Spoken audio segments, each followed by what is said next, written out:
आज के टॉपिक में हम लोग उत्तर वैदिक काल में पढ़ेंगे। उत्तर वैदिक काल, इसका टाइम पीरियड जो है आपका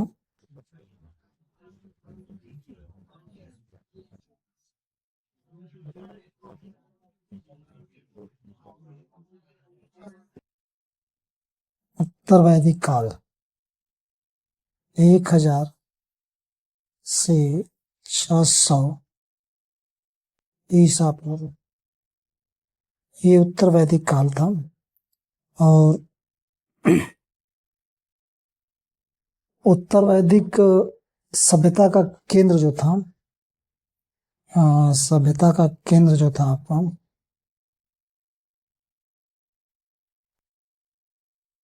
उत्तर वैदिक सभ्यता का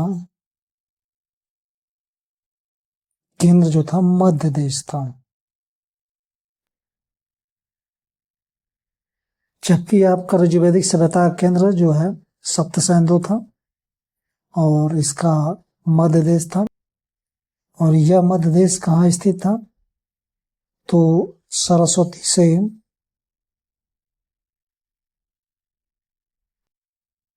गंगा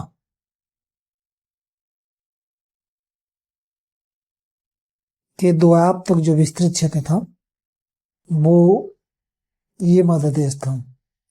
अब से आर्यों के मुख्य केंद्र मध्य देश में स्थित कुरु पांचाल होगा। अब कुरु पांचाल जो है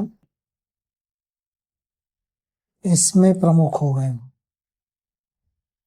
आर्यों का पूर्व की ओर प्रसार का स्रोत जो है शतपथ ब्राह्मण है। और इसमें आगे देखेंगे कि इस काल में एक नई चीजें आई, जैसे कृषि प्रधान नई व्यवस्था आई, अर्थव्यवस्था, कृषि प्रधान अर्थव्यवस्था, वर्ण व्यवस्था आई,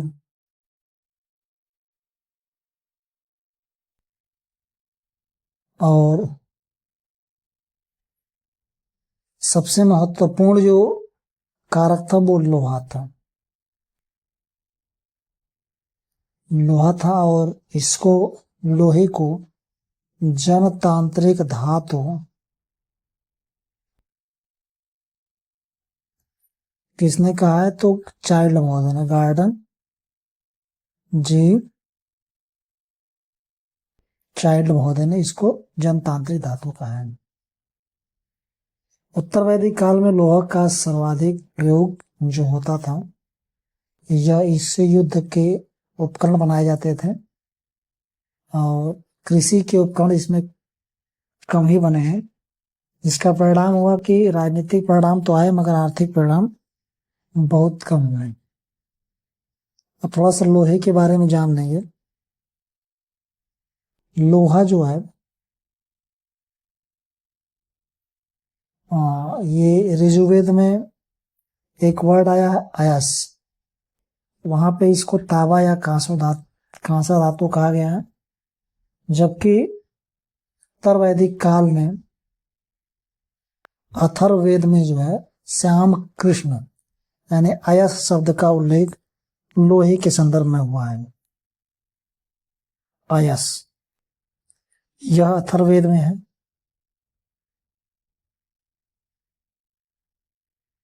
अथर्ववेद में इसका उल्लेख श्याम कृष्ण के रूप में किया गया है, यानी अयस के रूप में इसका उल्लेख किया गया है। हालांकि यजुर्वेद में भी यह मिलता है श्याम अयस वर्ण। श्याम अयस वर्ण जो है यह आपका यजुर्वेद में भी मिलता है। यजुर्वेद में भी इसको मिलता है और यह अथर्ववेद में भी है। पाणिनि की जो अष्टाध्यायी है उसमें लोहे के हल को कुशी कहा गया है। शतपथ ब्राह्मण में लोहे का संबंध कृषक या प्रजा वर्ग से दर्शाया गया है। और अनेक प्रकार के लोहों का प्रयोग किया गया था उस समय। इसके अलावा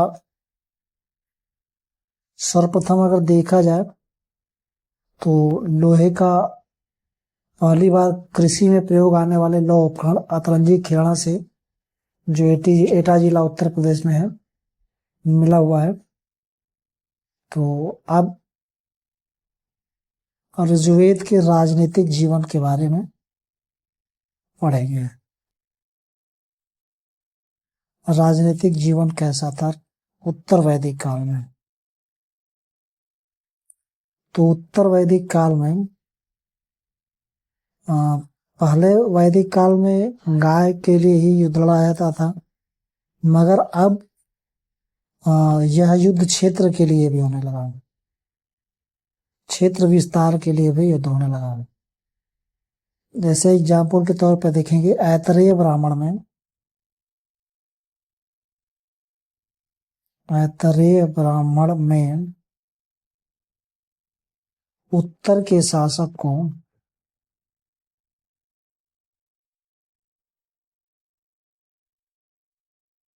विराट कहा गया।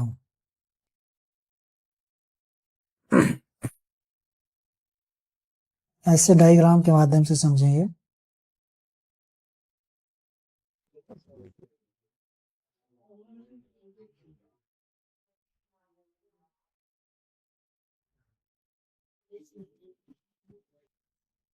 तो इसको देखते हैं डायग्राम के माध्यम से।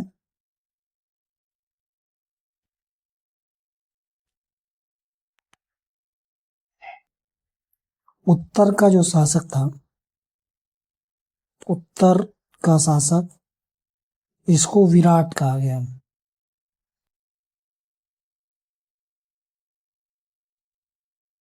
इसके अलावा दक्षिण में जो शासक होते थे, ये इसको भोज कहा गया। पूर्व में जो शासन करता था वो सम्राट कहलाया, और पश्चिम में जो शासन करता था, जो शासक, वह स्वराट कहलाया। इसके अलावा जो बीच में था, बीच में यानी मध्य में जो राज्य करता था, शासक था, उसको राजा कहते थे। तो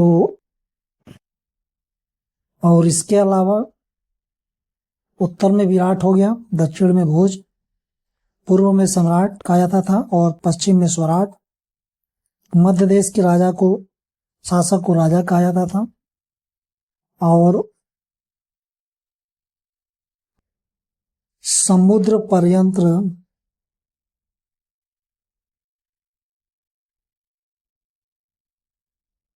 पृथ्वी का शासक जो होता था,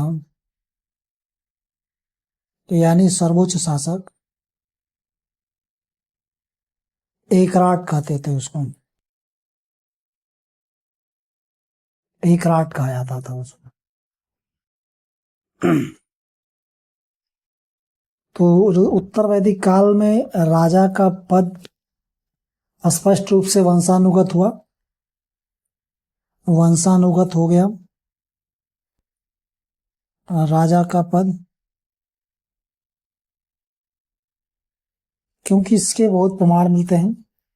जैसे अथर्ववेद से सूचना मिलती है कि प्रजा तुम्हें राज्य के लिए वर्ण करती है, और निर्वाचकों के लिए, अथर्ववेद में निर्वाचकों के लिए, राजा के निर्वाचकों के लिए जो है वरुण शब्द का इस्तेमाल किया गया है, वरुण शब्द का प्रयोग किया गया है। सतपथ और ऐतरेय ब्राह्मण में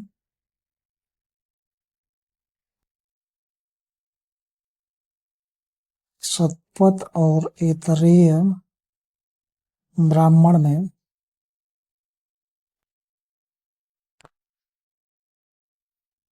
10 पुरुष राज्य,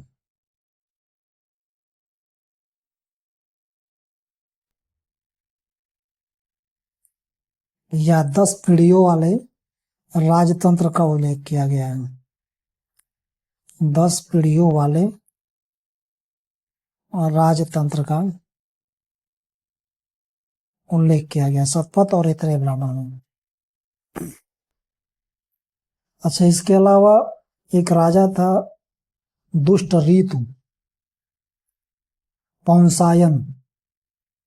इसको ये अत्याचारी और अन्यायी था, और ये शतपथ ब्राह्मण में वर्णित है कि मंत्री के साथ राज्य से इसको बाहर निकाल दिया गया। और राजा अपनी शक्ति और प्रतिष्ठा के लिए कुछ अनुष्ठान करते थे, जैसे जो राजसूय यज्ञ करता था। राजसूय यज्ञ जो है, इससे राजा को दिव्य शक्ति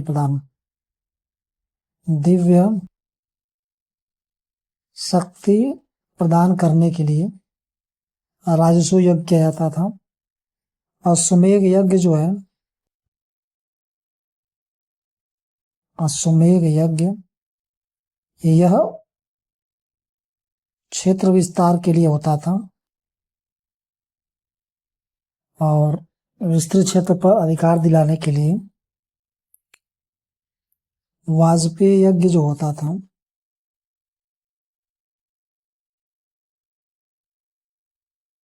राजा को अन्य जनों से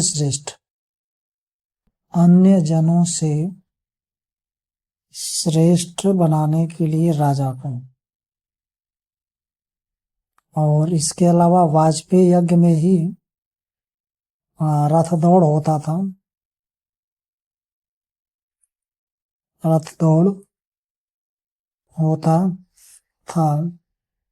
जिसमें राजा के घोड़े को सभी से आगे निकलते हुए दिखाया जाता था। अब जैसे मैंने आपको ऊपर भी बताया कि जो राजसूय यज्ञ करता था,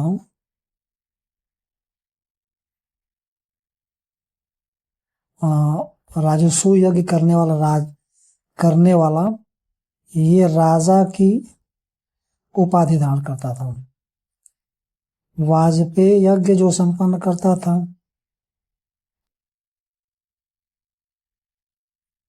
यह सम्राट यानी कि पूर्व में जो सम्राट था वो सम्राट की उपाधि। और अश्वमेध जो यज्ञ करता था वो स्वराज की उपाधि धारण करता था। स्वराज।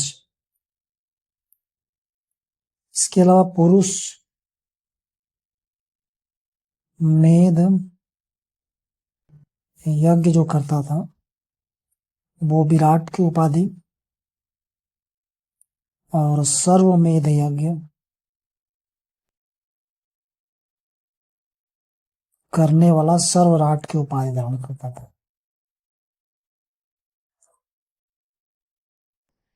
यज्ञ करने से शासक देवत्व प्राप्त करते थे, और यही कारण है कि उत्तर वैदिक काल में शासक देवता के रूप में हो गया। इसलिए अथर्ववेद में जो है परीक्षित को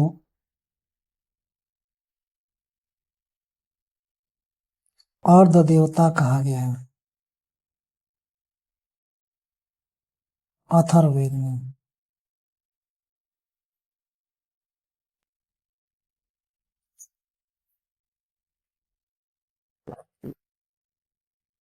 ऐतरेय ब्राह्मण के अनुसार मैंने बताया अभी ऊपर आपको कि जो सर्वोच्च शासक यानी समुद्र पर्यंत होता था, एक राट होता था। और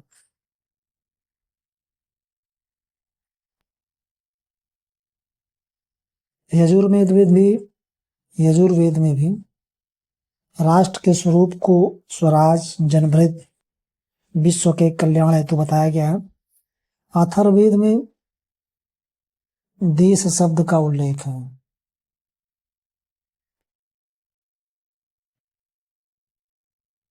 देश शब्द का। और यजुर्वेद में भी श्री और लक्ष्मी को राजा की दो पत्नियां कहा गया है। राज्याभिषेक के अवसर पर राजा शपथ लेता था वो राजा जो शपथ लेता था उसका विस्तृत विवरण तैत्तरीय एवं शतपथ ब्राह्मण में है। शतपथ ब्राह्मण में इसका उल्लेख है और इसका पूरा विवरण जो है तैत्तरीय ब्राह्मण में तैत्तरीय ब्राह्मण में शपथ का पूरा वर्णन मिलता है, जिसमें इंद्र महाभिषेक के अवसर पर दिया गया था। उसमें शपथ का पूरा विवरण है और राजा शतपथ ब्राह्मण के अनुसार राजा कहता था कि माता पृथ्वी तुम मेरी हिंसा ना करो और मैं तुम्हारी हिंसा ना करूं। तैत्तरीय ब्राह्मण में कुछ शासन पद्धतियों का उल्लेख है, जैसे भोज्य और वैराज्य। भोज्य पद्धति शासक, वैराज्य का अर्थ राजा से रहित देश, जिसका और यजुर्वेद में कहा गया है कि जनता में राष्ट्रीय भावना का विकास होना चाहिए। तैत्तरीय और शतपथ ब्राह्मण में इस काल में प्रथम श्रेणी के अधिकारी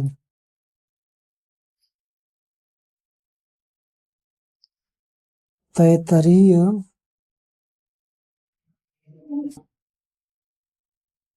संहिता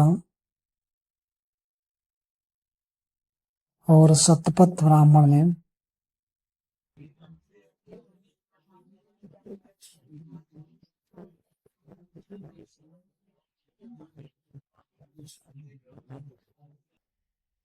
इस काल में प्रथम श्रेणी के अधिकारियों की कुल संख्या, यानी उत्तर वैदिक काल में जो प्रथम श्रेणी के अधिकारी थे उनकी कुल संख्या 12 बताई गई है और इन्हें रत्निन कहा जाता था। रत्निन कहा जाता था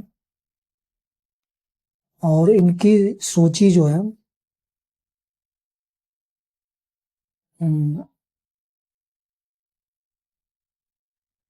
बहुत सारे अधिकारियों का उसमें उल्लेख है जो बताएंगे अभी हम। और इस 12 में जो थी 4 महिलाएं भी थी। महिलाएं भी थी। 12 रत्निनों की सूची में कौन कौन से हैं? तो 12 रत्निन में पहला हो जाएगा पुरोहित या ब्राह्मण।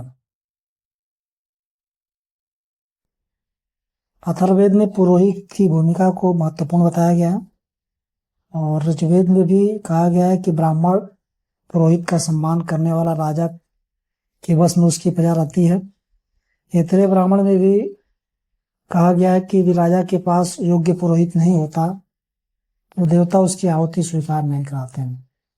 तैत्तरीय ब्राह्मण में भी कहा गया है कि ब्राह्मणों को राजा की इच्छा अनुसार आचरण करना चाहिए। दूसरे थे सेनानी।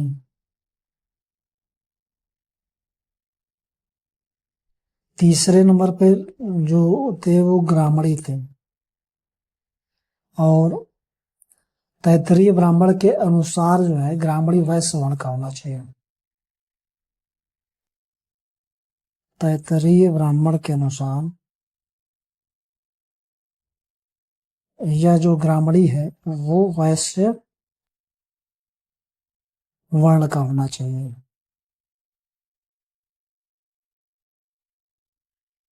तीन हो गया। अब 4 नंबर पे जो रत्निन 4 नंबर पे है वो संग्रहिता कहलाए, यानी कोषाध्यक्ष।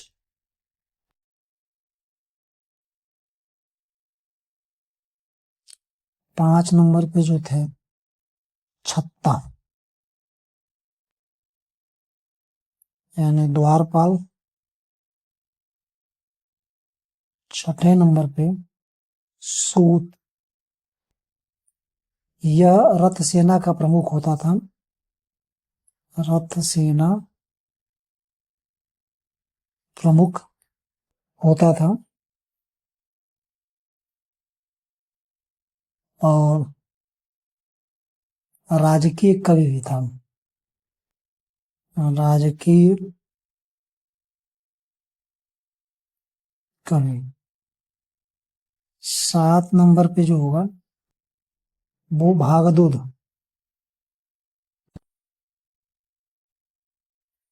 कर संग्रह करने वाला,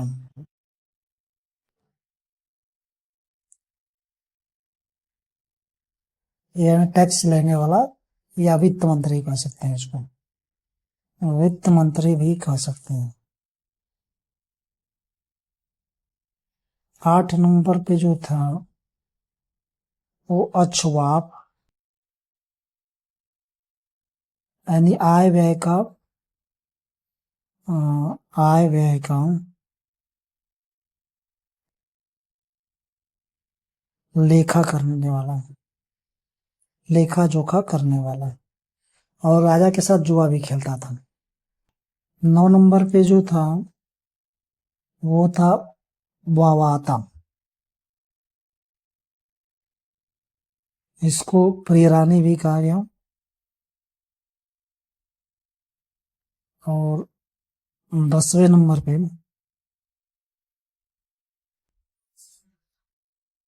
परिवृत्ति।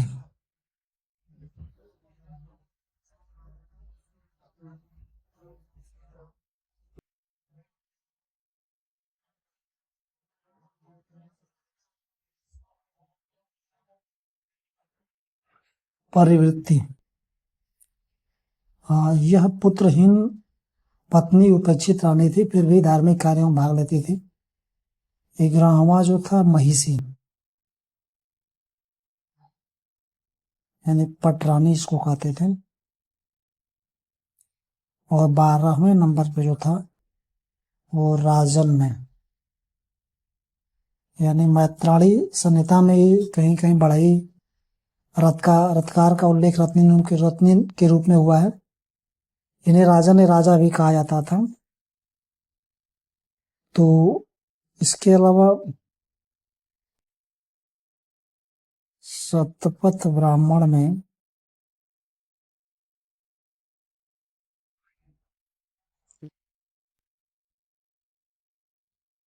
शतपथ ब्राह्मण में गोनी कर्तन, यानी कि गवाध्यक्ष,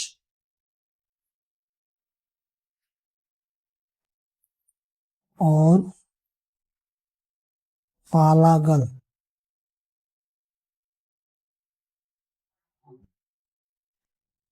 दूत या पालकी ढोलने वाला, ढोने वाला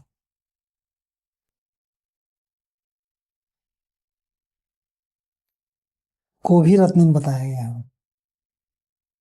इन दोनों को भी रत्निन बताया गया है शतपथ ब्राह्मण में। तैत्तिरीय आरण्यक में कहा गया है कि राजा को राज्य प्रदान करने वाले रत्निन ही हैं। और छांदोग्य उपनिषद में भी कुरु पांचाल की समिति और बृहदारण्यक उपनिषद में जनक की सभा का उल्लेख है। तो प्रांतीय सभा हेतु, प्रांतीय शासन हेतु स्थपति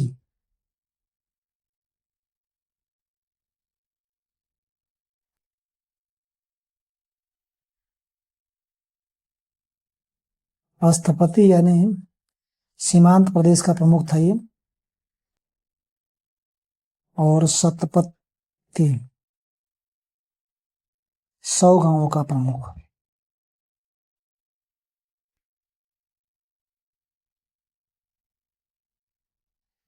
था। ये अधिकारी नियुक्त किए जाते थे। शतपथ ब्राह्मण में चाक्र नामक स्थपति का विवरण है, यानी सीमांत प्रदेश का प्रमुख। और अपने पराक्रम से ही इसने दुष्ट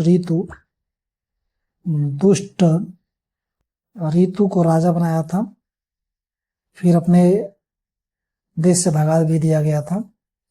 गांव के न्यायाधीश को जरूरत की संहिताओं में, जैसे तैत्तिरीय संहिता,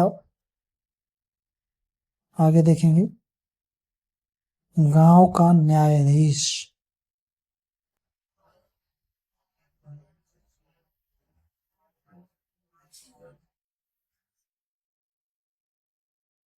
इसको जो है तैत्तरीय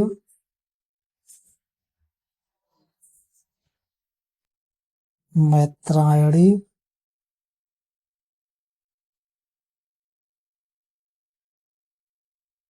में इसको जो है ग्राम्य वादिन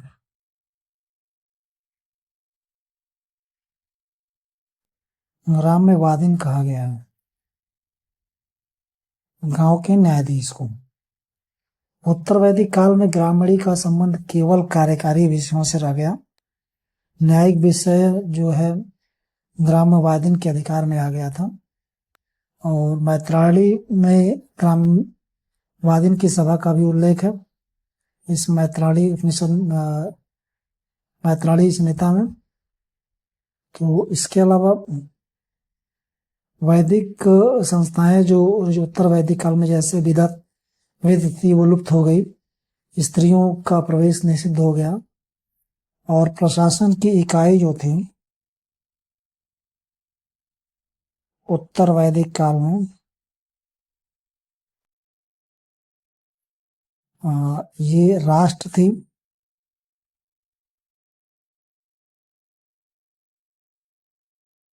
इसके अलावा जन और विष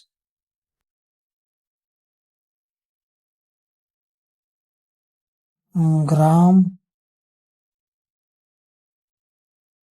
कुल, यानी कुल सबसे छोटी इकाई थी। कुल के बाद ग्राम, ग्राम के बाद विष, विष के बाद जन और जन के बाद राष्ट्र। तो अथर्ववेद में भी कहा गया है कि राष्ट्र राजा के हाथ में हो। और इस समय आर्य सभ्यता के प्रतिनिधि नौ राज्य भी हुआ करते थे। इसमें कुरु राज्य था, जैसे भरत और पुरु मिल करके कुरु राज्य में तब्दील हो गए और आगे चल करके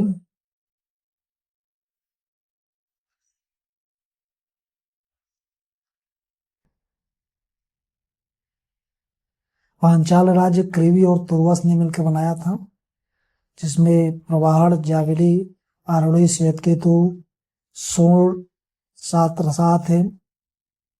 और ये भी कहा जाता था कि पांचाल परिषद में जो है प्रवाहर, जाविली हमेशा उपस्थित रहते थे। सूर्य ने अश्वमेध यज्ञ भी किया था। तुर्वसी जो था उत्तरी पांचाल के मुख्य शाखा का संस्थापक था। इस उत्तर वैदिक काल में कुरु पांचाल सर्वश्रेष्ठ राज्य माने गए और इनको वैदिक सभ्यता का कुरु पांचाल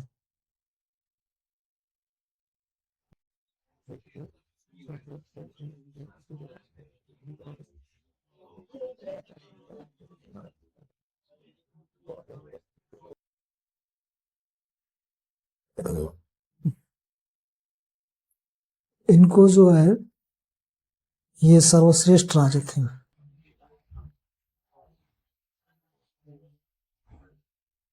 उत्तर वैदिक काल में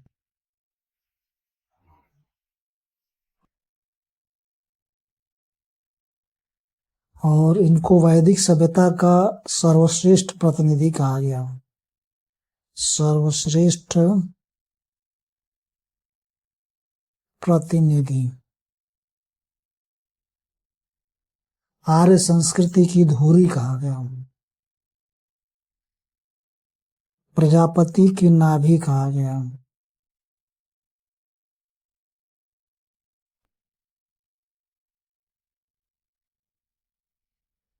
इसी क्षेत्र में ब्राह्मण ग्रंथों की रचना की गई थी और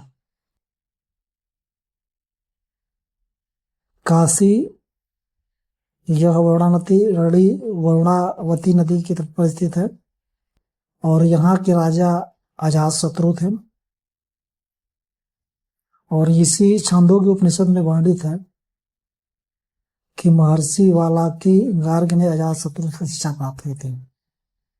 कौशितकी उपनिषद में भी काशी को विदेश जोड़ा गया है अथर्ववेद में भी वर्णावती वाराणसी का उल्लेख है।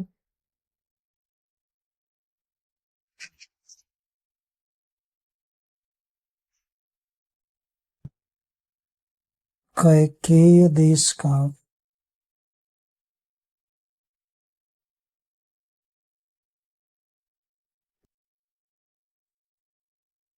दार्शनिक राजा अश्वपति था।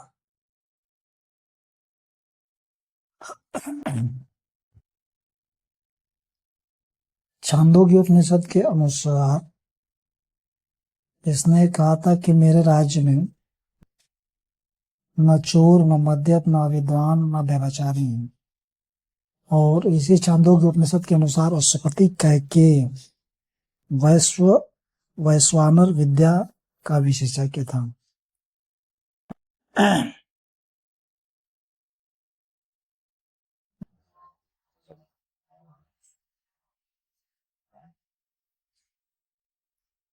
अब आर्थिक जीवन देखेंगे।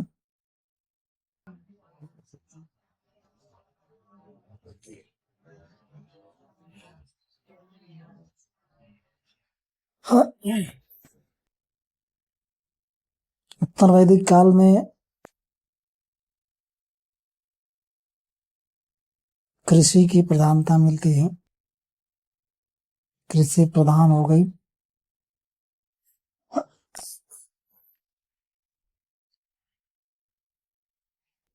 अब उत्तर वैदिक काल में गेहूं और चावल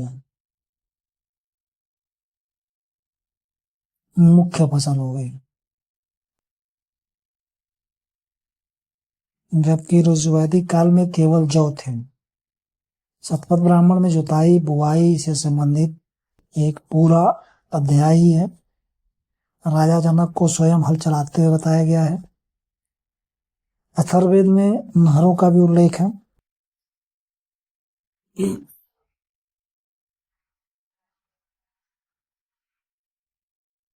नहरों का उल्लेख है। पहली बात,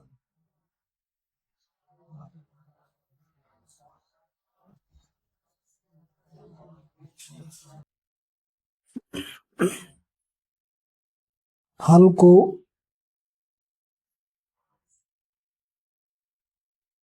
शीर,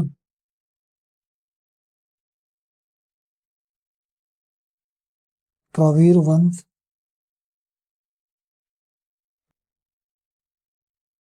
प्रवीर कहा गया। अथर्ववेद में ही गन्ने का वर्णन है। गन्ने का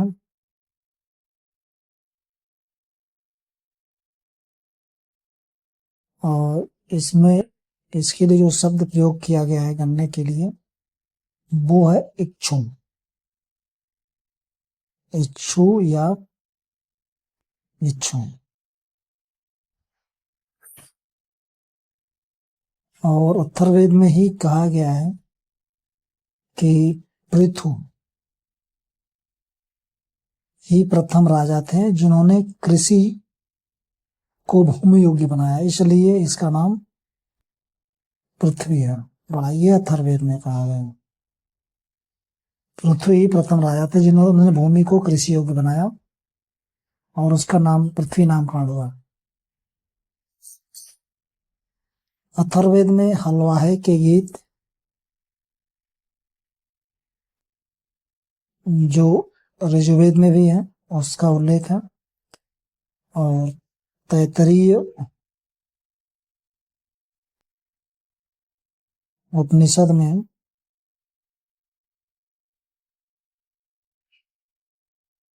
कहा गया है कि अन्न ही ब्रह्म है,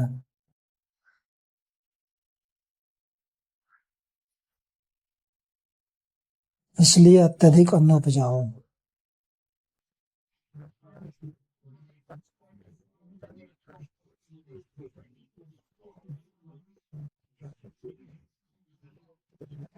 उपजाओ।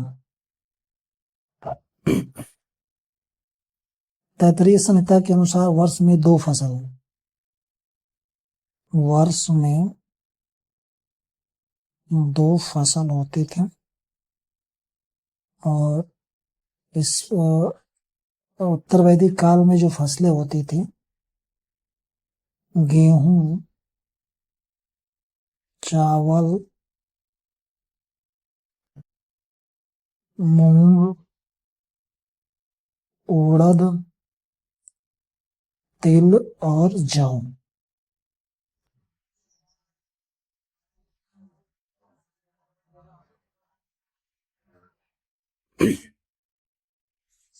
यजुर्वेद में चावल को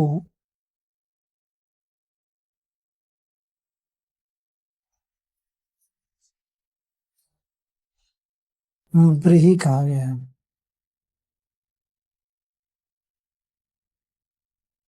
जबकि अन्य संहिताओं में इसे तंदुल कहा गया है।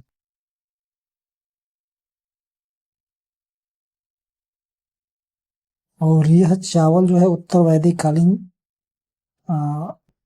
फसल है, और इसका प्रमाण जो है हस्तिनापुर और अतरंजी खेड़ा से मिला हुआ है। तैत्तिरीय संहिता में काले और सफेद धान में अंतर बताया गया है।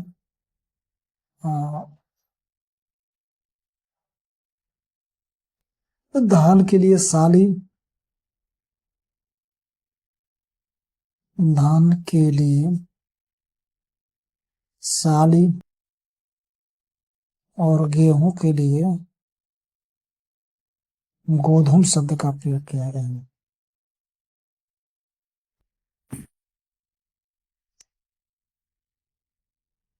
वाजसनेयी संहिता में अन्नों के पकने की अवधि का उल्लेख किया गया है, और पशुपालन का भी महत्व बना रहा। पशुपालन का, क्योंकि 24 कठ उपनिषद में 24 बैलों द्वारा खेती किए जाने का उल्लेख है। अथर्ववेद में ऊंट का उल्लेख है। लवण यानी नमक का उल्लेख अथर्ववेद में और शतपथ ब्राह्मण में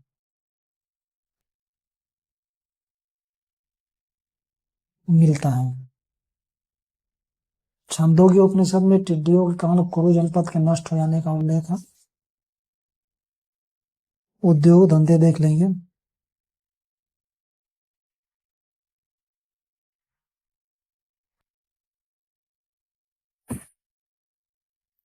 शिल्पों के प्रवर्तक और अधिष्ठाता देवता त्वष्टा या ऋभु माने गए, और शिल्पों और शिल्पकारों की लंबी सूची वाजसनेयी संहिता में मिलती है। नाना धातुओं का उल्लेख है।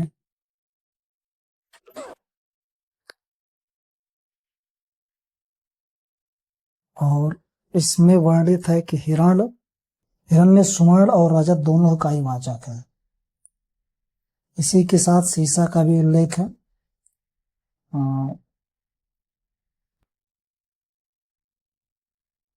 ईसुकार बाड़ बनाने वालों को कहा गया। अथर्ववेद में लोहार को मात्र कहा गया है।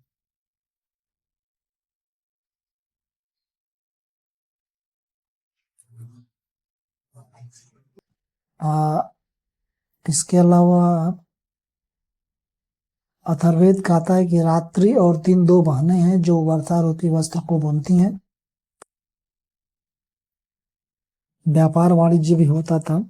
ऋजुवेद में व्यापारी के लिए वणिक शब्द आया है। व्यापारी ऋजुवेद में इसके लिए वणिक शब्द आया है, जबकि यजुर्वेद में वणिज यजुर्वेद में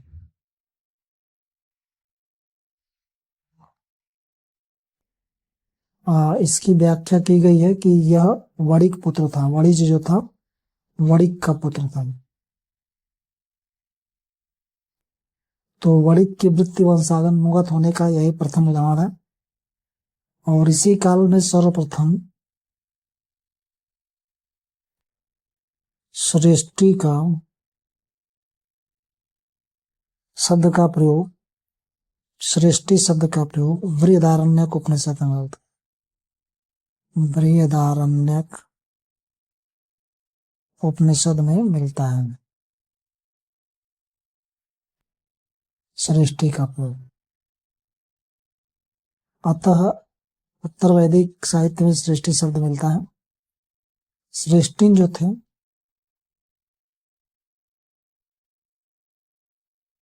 यह व्यापारियों का प्रधान था।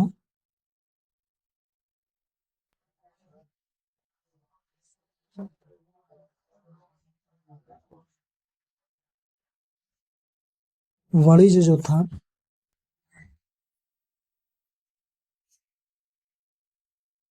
व्यापारियों का संगठन।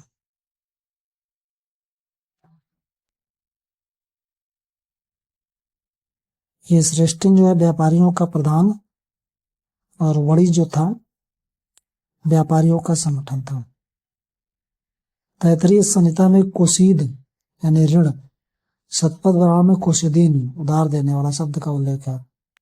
गाय के लिए गोवड़ीज कहलाते व्यापारी, गाय के व्यापारी गोवड़ीज कहलाते थे। जल और थल दोनों माध्यम से व्यापार होता था। वाजसनेयी संहिता में 100 डंडों वाले जलपोत का उल्लेख मिलता है। व्यापार का मुख्य माध्यम वस्तु विनिमय था। शतपथ ब्राह्मण और तैत्तिरीय ब्राह्मण में निष्क, कृष्णल, शतमान, पाद जैसे शब्दों का प्रयोग मिला है। तो या तो ये सिक्के हो सकते हैं या विभिन्न माप की इकाई हो सकती है।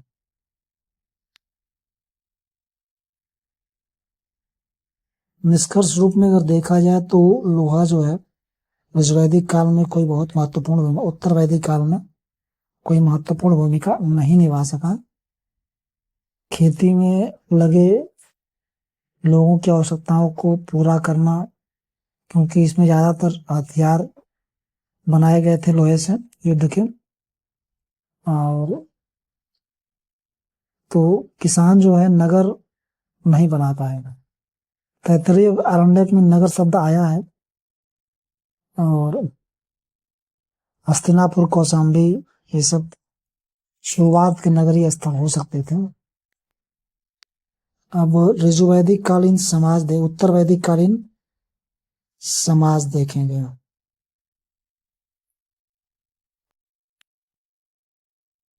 तो यहाँ पे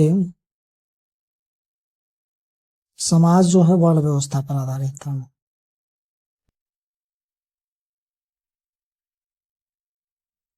वर्ण व्यवस्था पर आधारित हो गया था। उत्तर वैदिक काल में वर्ण शब्द शरीर के रंग या रंग का बोधक नहीं बल्कि चतुर्वर्ण व्यवस्था का समानार्थक हो गया। वैश्य और शूद्र उत्पादन करता थे, जबकि ब्राह्मण और क्षत्रिय वर्धित उत्पादन नियंत्रण करता थे। वैश्य कर देते थे, इसलिए इनको अन्यस्य बलीकृत कहा गया। तैत्तिरीय ब्राह्मण में राजा को विस्मत्ता अर्थात वैश्य का भक्षण करने वाला कहा गया, और वैश्य को भक्षणीय भी कहा गया है। शूद्र जो था तीनों वर्णों का सेवक था। तो शतपथ ब्राह्मण में वैश्य शूद्र का संबंध क्षत्रिय से बताया गया है, और एक जगह कहा गया है शतपथ ब्राह्मण में कि राजा को शक्ति देने वाला ब्राह्मण ही है। वहीं दूसरी जगह क्षत्रियों को ब्राह्मणों से सर्वश्रेष्ठ बताया गया है।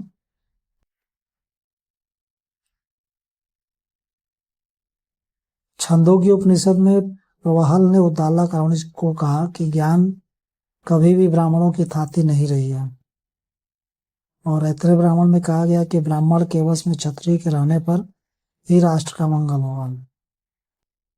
साहित्य में वरुण और मित्र के बीच जो संघर्ष दिखाया गया है कि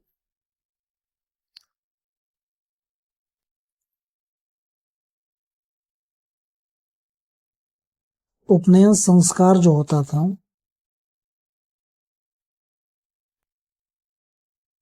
ब्राह्मण, क्षत्रिय और वैश्य का होता था।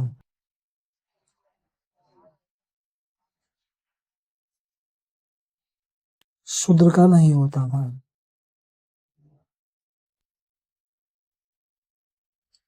जैसे एक जगह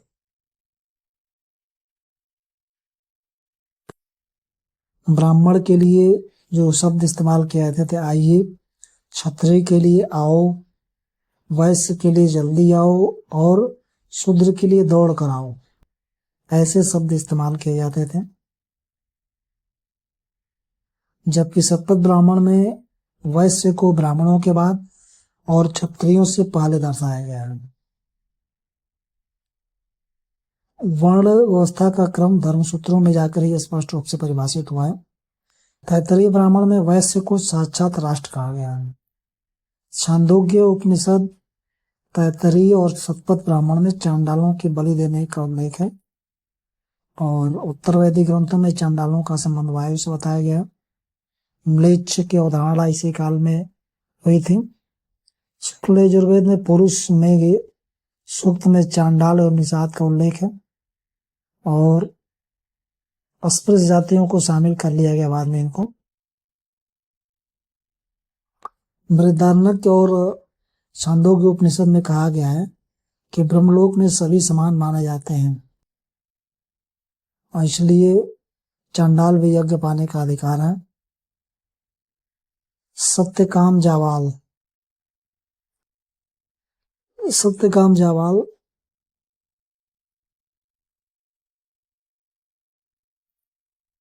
ये जो था, इसकी माँ जावाला पुरुषों की सेविका थे, परंतु गौतम ऋषि के गुरुकुल में सत्यकाम के सत्यवादी होने के कारण उसे ब्राह्मण मान लिया गया। तो ऐतरेय ब्राह्मण में वर्णित है कि दासी पुत्र कणव एलुस को उनके ज्ञान के आधार पर कुलीन ऋषियों ने स्वीकार कर लिया गया। तो अस्पृश्यता का उदय जो है ये सूत्र काल में ही होता है। पैतराणी संहिता में धनी शूद्रों का उल्लेख है। उपनिषदों में वर्णित सत्यकाम जावाल कथा से ज्ञात होता है कि शूद्र को भी दर्शन प्राप्त करने का अधिकार था।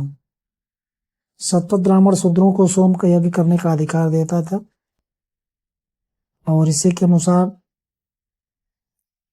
सवर्ण विवाह श्रेष्ठ होता था, प्रतिलोम विवाह निंदित होता था। समाज में अनुलोम प्रतिलोम विवाह होते थे। ऋग्वेद के अनुसार क्षत्रिय राजा असंग ने अंगिरस कुल की ब्राह्मण कन्या से विवाह किया था। ब्राह्मण कच्छिवन ने क्षत्रिय राजकुमारियों से विवाह किया था। और आश्रम व्यवस्था देख लेंगे, आश्रम व्यवस्था उस समय क्या थे।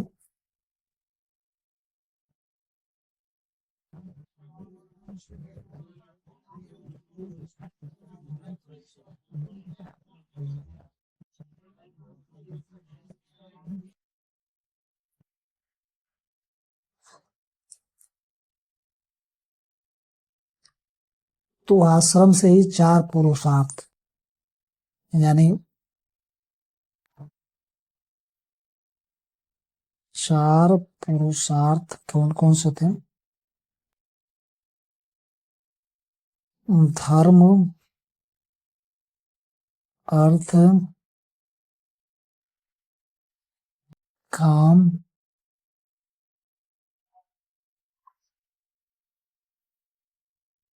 एवं मोक्ष।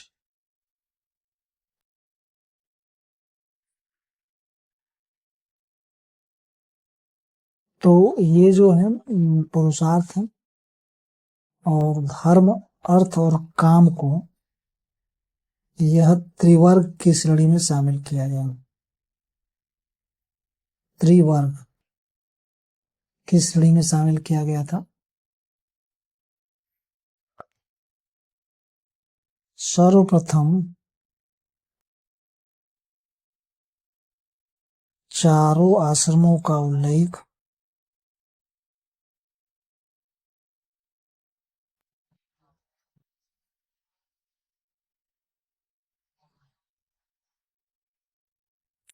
जाबालोपनिषद में मिलता है। जाबाल उपनिषद में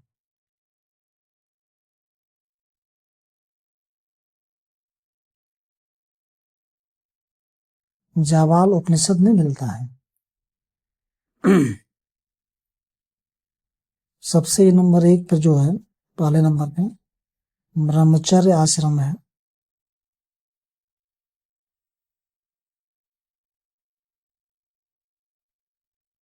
यह 25 वर्ष तक रहेगा और इसमें विद्या का दान दिया जाता था। उसकी शुरुआत उपनयन संस्कार से होती थी और अथर्ववेद में ब्रह्मचारी को राष्ट्र की ज्योति और देश का रक्षक बताया गया है। उपनयन को दूसरा जन्म माना जाता था। रामायण में वेदवती के संबंध में कहा गया है कि उसने आजीवन व्रत ब्रह्मचर्य व्रत का पालन किया था। वेदवती। दूसरा है गृहस्थ आश्रम।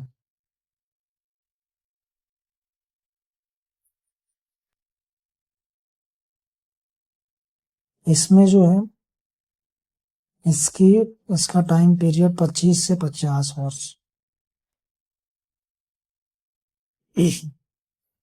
समस्त आश्रमों का मूल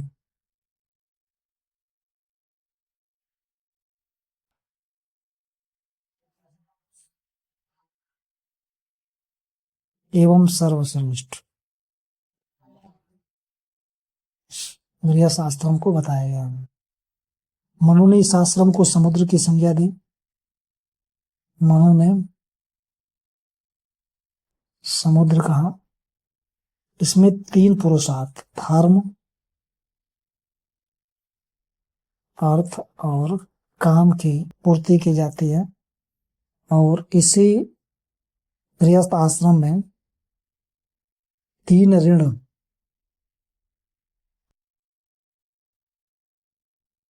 कौन कौन से हैं? देव ऋण, देव, ऋषि और पितृ ऋण। इन तीनों ऋणों से मुक्ति पाया जाता है और पंच महायज्ञ प्रतिदिन संपादित करता था। गृहस्थ आश्रम का पालन करने वाले व्यक्ति को ही प्रवज्ञा ग्रहण करने का अधिकार था।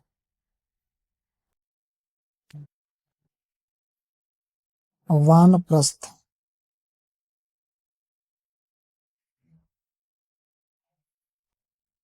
या वैखानस।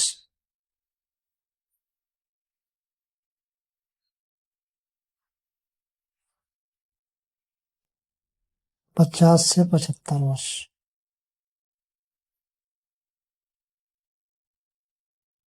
इसमें 2 पुरुषार्थ धर्म, मोक्ष की प्राप्ति है। तो इसमें क्या आता था? वनों में जाकर के पाल वंश का शासक विग्रहवाल और सेन वंश के शासक सामंत सेन ने स्वेच्छा से राज सिंहासन त्याग करके मुनिवृत्ति या वानप्रस्थ आश्रम स्वीकार किया था। 4 नंबर पे जो है आपका संन्यास आश्रम।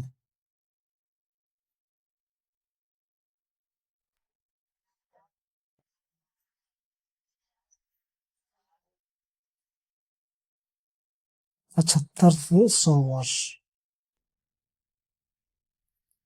इसमें व्यक्ति सन्यासी जीवन जीता है और मोक्ष की प्राप्ति इसका परम लक्ष्य होता है।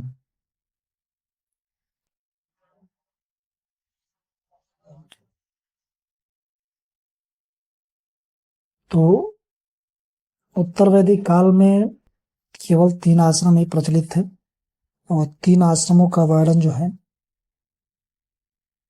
ये छांदोग्य उपनिषद में मिलता है। छांदोग्य उपनिषद में मिलता है। संन्यास से वो अज्ञान थे, मतलब ब्रह्मचर्य, गृहस्थ और वानप्रस्थ आश्रम ये छांदोग्य उपनिषद में मिला था। और आश्रम व्यवस्था का सूत्रकाल या वैदिक उत्तर काल तक जाकर ही विधिवत रूप स्थापित हो पाया था। गोत्र के बारे में पढ़ेंगे तो सर्वप्रथम गोत्र शब्द का उल्लेख जो है ऋग्वेद में हुआ था, ऋग्वेद में हुआ था और यह जो है गोष्ठ शब्द से निकला हुआ है। गोष्ठ शब्द से, गोष्ठ एक ऐसा स्थान होता था जहाँ ऋग्वैदिक आदि आर्यों का गोधन पाला जाता था। तो ऋग्वैदिक युग में इसका अर्थ यही था, मगर उत्तर वैदिक काल में गोत्र का अर्थ,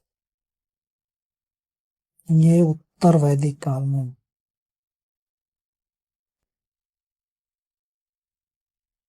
इसका अर्थ एक ही मूल पुरुष से उत्पन्न लोगों का समुदाय, यानी गोत्र प्रथा जो है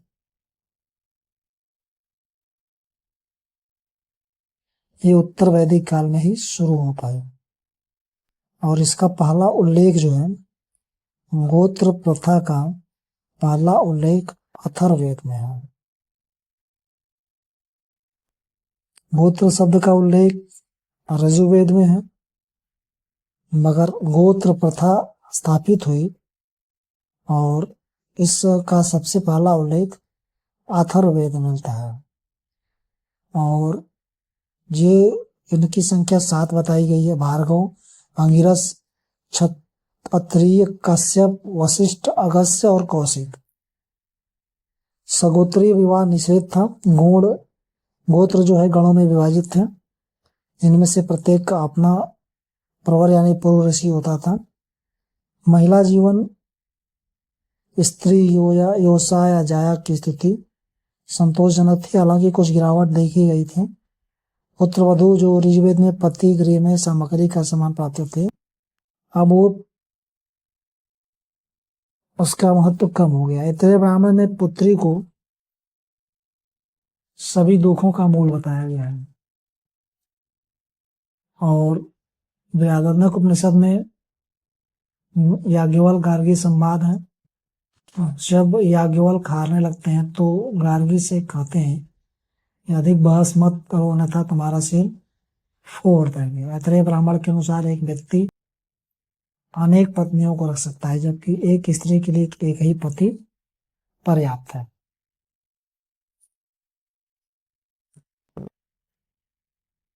इसमें बहुपतित्व का निषेध किया गया है। सतपथ ब्राह्मण में महिलाओं को असत की मूर्त के तौर पर शूद्र, स्वान और श्याम पक्षी की श्रेणी में रखा गया है। और कन्या के जन्मदिन की निंदा अथर्ववेद में की गई है। अथर्ववेद में ऐसी कल्याणी पत्नी की चर्चा की गई जो दहेज पर सैकड़ों चीजें लाती है। राजा को 4 पत्नियों का उल्लेख सतपथ ब्राह्मण में है। ऐतरेय ब्राह्मण में पुत्रियों के जन्म को अपशगुन, पुत्र को परिवार का उद्धारक बताया गया है। सभा में स्त्री का प्रवेश अब निषेध हो गया है। मैत्राणी संहिता के अनुसार केवल पुरुष ही सभा में जा सकते थे, नारी नहीं। बाल विवाह होने लगा और बाल छांदोग्य उपनिषद में इसका पहला उल्लेख बाल विवाह का मिलता है। अथर्ववेद में विवाह विच्छेद यानी तलाक का उल्लेख है।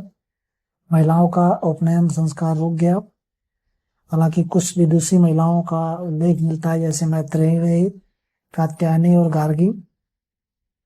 बृहदारण्यक उपनिषद में ब्रह्मवादिनी मैत्रेयी और वाक्शवी गार्गी का उल्लेख मिलता है। मैत्रेयी ने अपने पति याज्ञवल्क्य के साथ वानप्रस्थ आश्रम में प्रवेश किया था। और बृहदारण्यक उपनिषद में विदुषी पुत्री की जन्म हेतु विशेष धार्मिक अनुष्ठान की व्यवस्था की गई थी। अथर्ववेद कहता है कि ब्रह्मचर्य द्वारा ही कन्या योग्य पति को प्राप्त कर सकते हैं।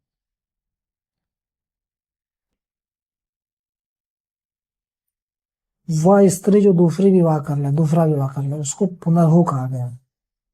और उस दूसरे विवाह से उत्पन्न पुत्र जो है पौनर्भव कहलाता था।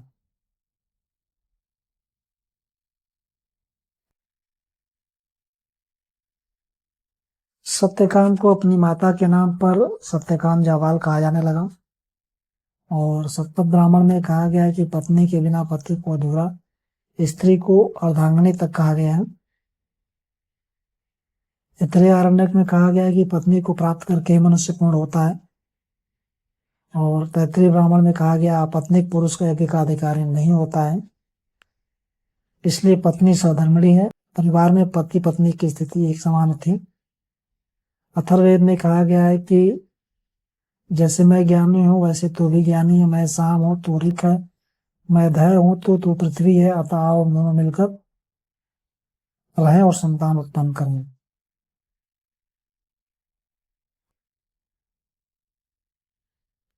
शिक्षा के दृष्टिकोण से लड़के लड़कियों का विभाजन था। छात्रों को उपकुर्वाण और नैष्टिक तथा छात्राएं ब्रह्मवादिनी और सहोदया थी। उपकुर्वाण यानी ब्रह्मचर्य आश्रम की समाप्ति के बाद गृहस्थ आश्रम में प्रवेश करेगा और उसका समावर्तन संस्कार होगा। नैष्टिक या अंतेवासी जीवन भर गुरु के पास रहेगा, विवाह नहीं करेगा। ब्रह्मवादिनी यानी जीवन भर ब्रह्मचारी रहेगी। ऐसी ही अमाजू महिलाएं होती थी जो किसी कारणवश अविवाहित रहती थी। सहोदया यह शिक्षा के बाद गृहस्थ आश्रम में प्रवेश करेगी और महिलाओं का उपनयन संस्कार बंद हो गया था, मगर कुछ महिलाएं उच्चतम शिक्षा प्राप्त कर सकती थी। खान पान में दूध जो था इसको पायस कहा गया। मक्खन, नवनीत, अतिथि को गोधन कहा गया। कपास का उल्लेख नहीं मिला है क्योंकि कपास का पहला साक्षिक पाणिनि की अष्टाध्यायी है। मुन्ने की करही को तसर कहा है। हम पांडे ऊनी वस्त्र था, उपसड़ी पगड़ी थी, स्त्री पुरुष दोनों पहनते थे। उपवास ओढ़ने की चादर कौशई रेशमी वस्त्र था। आभूषणों में कुशीर, मांगटिका, खदी, अंगूठी, कुंभकुरी, मिस्क जो था ये कंठहार था।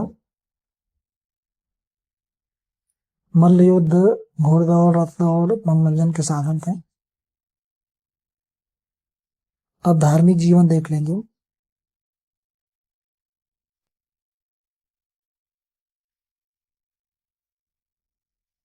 तो इसमें धार्मिक जीवन के उत्तर वैदिक काल में दो तरह की विशेषताएं थी। प्रथम जो था याज्ञिक,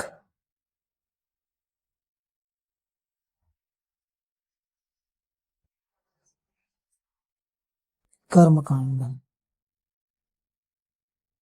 यानी यज्ञ ज्यादा होते थे। द्वितीय उपनिषदों के द्वारा जो है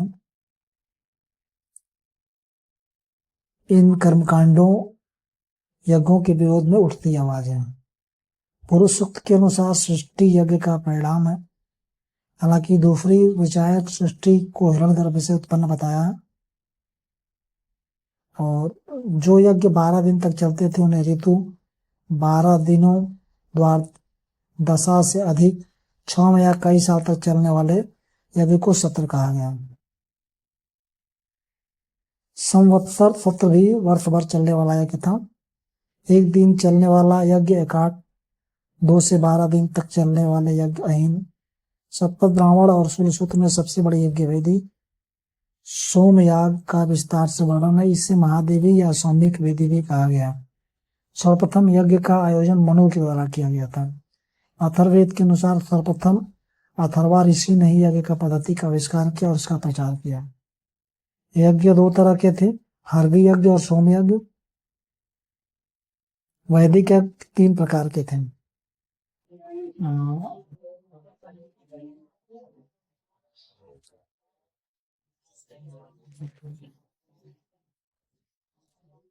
सोमयज्ञ में सोम की आहुति दी जाती थी और एक दिन से 1000 वर्ष तक चलता था। और सबसे महत्वपूर्ण यज्ञ यही था ऋग्वेद में, आर्यों का। ऋग्वेद में इसका विस्तृत वर्णन मिलता है। इसमें 3-3 अग्नियों तथा बहुसंख्यक पुजारियों के साथ 4 प्रधान पुरोहित भाग लेते थे। सोमयज्ञ की प्रकृति ज्योतिष्ठोम कहलाती थी। अग्निष्ठोम अतिरात्र इसी के अंतर्गत था। शूलयज्ञ रुद्र शिव को प्रसन्न करने के लिए किया जाता था। नंदी की बलि दी जाती थी। सर्वप्रथम अश्वत्थामा ने इसको किया था। शूल गौ यज्ञ। वाजपेयी रत्नौड़ का आयोजन किया जाता था। पृथ्वी माता की पूजा की जाती थी और शक्तिवर्धक पेय से थे। राजसूय यज्ञ जो था ये राजकीय संस्कार यज्ञ था। महाभिषेक संस्कार अभिषेचनीय यज्ञ था और इसमें राजा शक्ति संचय पुरुष का पुरोहित का केश मुंडन करता था, पशुधन का हरण होता था, दूध पिंडा होती थी, और उसके बाद राजा की उपाधि हरण करता था।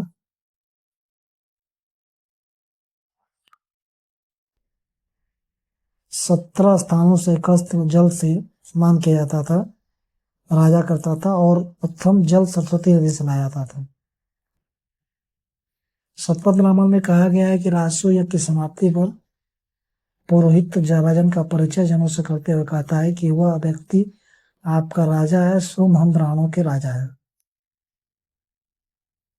पुरुष मेघ यज्ञ का वर्णन जो है शपथ ब्राह्मण में है, और इसका पहला उल्लेख भी मिलता है 5 दिनों तक चलने वाला यज्ञ।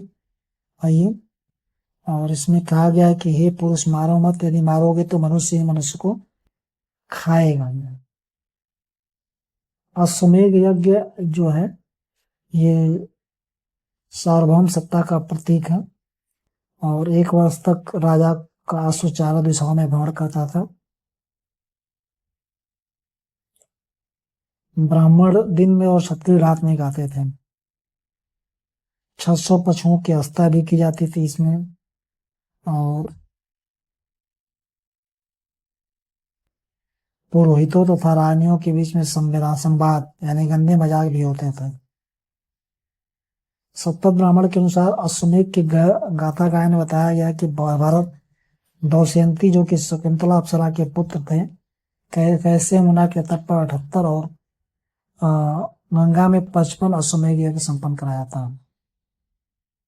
वही यह भी कहा गया है कि सौघुम्नी ने 133 अश्वमेध यज्ञ किया था।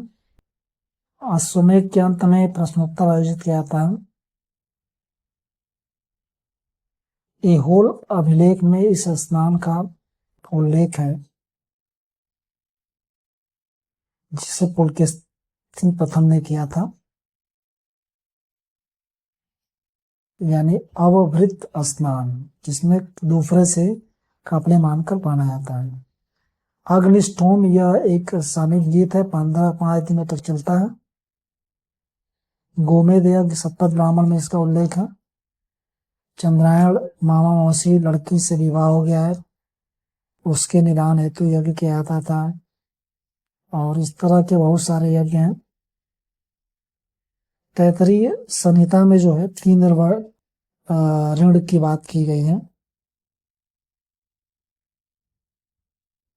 तैतरीय संहिता में 3 ऋणों की बात की गई है। देव ऋण, देवताओं की कृपा से मानव योनि मिलती है, अतः यज्ञ कर ऋण चुकाया जाए। ऋषि ऋण, गुरु से ज्ञान मिलता है, विधि पूर्वक वेदों का अध्ययन कर अध्यापन कर चुकाना चाहिए। प्रति ऋण, धर्मानुसार विवाह कर संतान उत्पत्ति कर ऋण को चुकाया जाता है। तो ये सब धर्म से संबंधित है।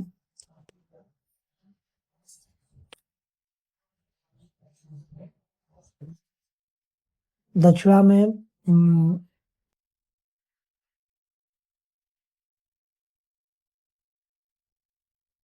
रेजिमेंट के 10वें मंडल में यज्ञ करने वाले ऋत्विजों यानी पुरोहितों के 4 वर्ग बताए हैं। होता है हृत्य, ऋग्वेद का ज्ञाता होता था, अग्निकुंड में अग्नि का आदान मांग कर मंत्रों द्वारा देवताओं को आह्वान करता था। उद्गाता सामवेद, अर्घ्य या याज्ञिक, यजुर्वेद, ब्रह्मा यानी चारों वेदों का ज्ञाता होता था। ये अथर्ववेद के संबंध में है।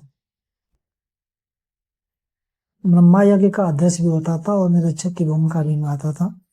छांदोग्य उपनिषद में यज्ञ का अभिषेक यानी चिकित्सक कहा गया है इसको। और ऋग्वैदिक का उत्तर वैदिक काल में प्रजापति विष्णु रुद्र महत्वपूर्ण हो गया। प्रजापति को सर्वोच्च देवता माना गया।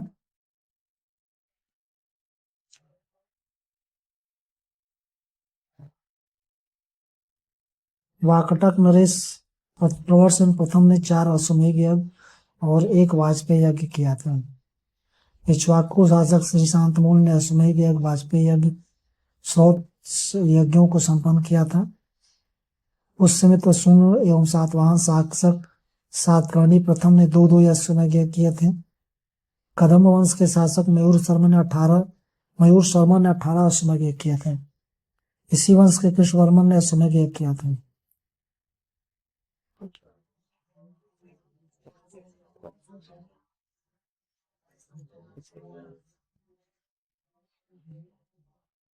ऐहोल अभिलेख के अनुसार चालुक्य नरेश पुलकेशिन द्वितीय प्रथम ने एक अश्वमेध किया था। राजाधिराज एकमात्र चोर चाहता था जिसने अश्वमेध किया था। तो ये आज पूरा अपना उत्तर वैदिक कालीन से संबंधित महत्वपूर्ण चीजें थी।